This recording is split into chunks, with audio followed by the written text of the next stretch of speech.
Tuhan, kami meminta hembusan kuasa Roh Kudus-Mu. Kami meminta Tuhan memberkati generasi kami. Kami meminta agar Tuhan berperkara di dalam kehidupan kami, Tuhan.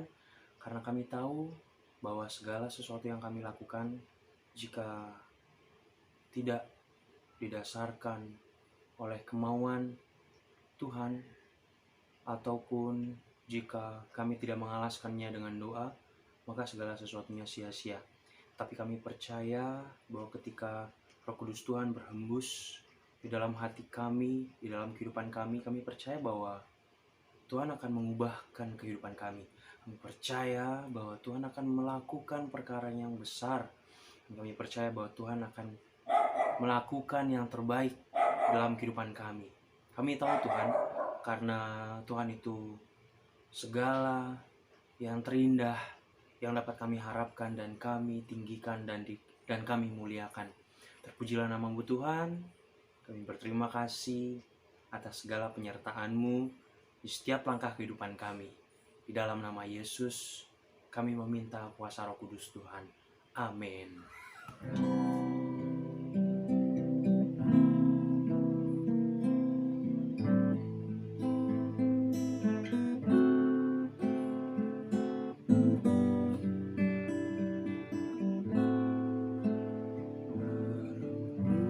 Berhembuslah Roh Kudus di tempat ini. Berhembuslah Roh Kudus dengan kuasa-Mu. Pulihkanlah gereja-Mu di akhir zaman. Berembuslah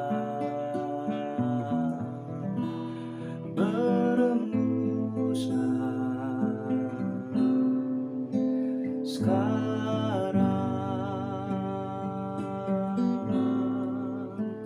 Urapilah kami dengan minyak baru. Penuhilah kami dengan hadirat-Mu. Kami rindu Tuhan melihat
kami rindu Tuhan, melihat kuasa-Mu dicurahkan di tempat ini.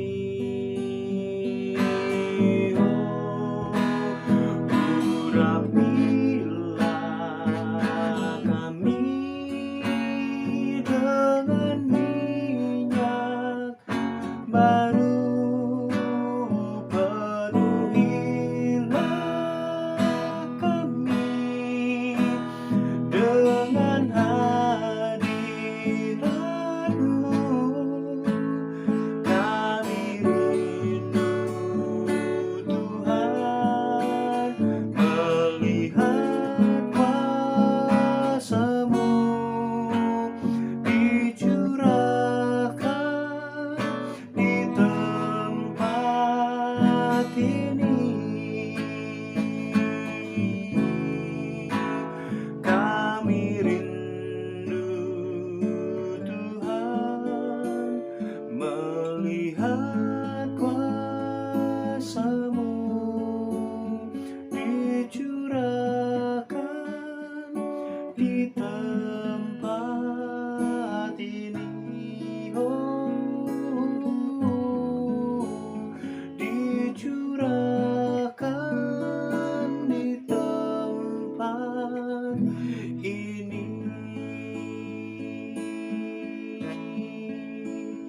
Kami rindu Tuhan, melihat kuasa-Mu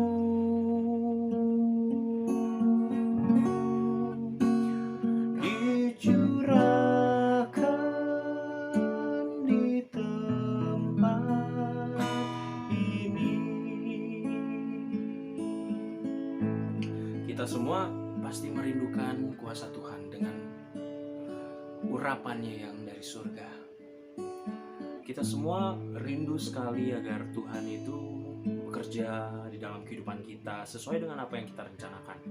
Tetapi ketika perencanaan yang kita sudah rancangkan itu tidak terjadi, kita jangan pernah menyalahkan Tuhan. Karena yang kita butuh sebenarnya bukan mujizat itu, tetapi yang kita butuh adalah perubahan hati, dan kita butuh adalah jamahan Tuhan. Jamahan kasih karunia-Nya di dalam hati kita, seperti merasa tersentuh apa yang dengan Tuhan sudah lakukan di dalam kehidupan kita. Seperti merasa tersentuh gitu dengan apa yang Tuhan sudah perkarakan di dalam kehidupan kita, baik itu di dalam pengalaman pribadi, baik itu di dalam kehidupan sehari-hari. Tuhan selalu bekerja di setiap umat-Nya yang percaya kepadanya. Barang siapa yang percaya kepadanya, dia akan menuruti segala perintah Tuhan. Barang siapa yang mengasihi Tuhan, maka dia akan melakukan segala pekerjaannya. Maka dia melakukan apa yang menjadi perintah dan peraturannya. Karena kita mengasihi Tuhan, itu juga yang kita lakukan di dalam kehidupan kita. Karena kita merindukan kuasa pengurapan-Nya, kita merindukan Roh Kudus-Nya untuk bekerja di dalam hati kita, di dalam hati saudara-saudara kita. Itu sebabnya kita mendoakan mereka, kita mendoakan diri kita juga, agar Roh Kudus selalu bertata di dalam hati kita. Karena kepenuhan Roh Kudus atau pengurapan yang berasal dari Tuhan, jamahan Tuhan, itu bisa kita dapatkan ketika kita meminta kepadanya. Ketika kita membangun hubungan dan relasi kita kepada Tuhan, dan Tuhan akan bekerja di dalam hidup saya dan saudara, hidup saya dan teman-teman. Karena kita adalah umat-umat yang dikasih Tuhan kok. Karena kita itu adalah umat-umat pilihan, umat-umat yang mau merindukan, bukan mencari berkat, bukan mencari sesuatu yang menjadi keuntungan kita semata-mata. Walaupun Tuhan mengatakan, mintalah apa yang kamu butuhkan, carilah maka kamu akan mendapat, dan ketuklah maka pintu akan dibukakan kepadamu. Tetapi ketika kita mencari Tuhan, fokus kita bukanlah mendapatkan sesuatu, namun yang menjadi fokus kita adalah jamahan Tuhan, adalah komunikasi kita kepada Bapa, dan Tuhan akan melakukan sesuatu di dalam hidup saya dan saudara, dan akan menjadikan itu berkat, bukan hanya untuk kita, tetapi kita yang menjadi berkat juga bagi orang lain di sekitar kita. Kiranya Tuhan memberkati kita, jamahan Roh Kudus ada di dalam hati kita dan hati saya dan saudara. Inilah doa harapan kita. Kiranya Tuhan berkati. God bless you.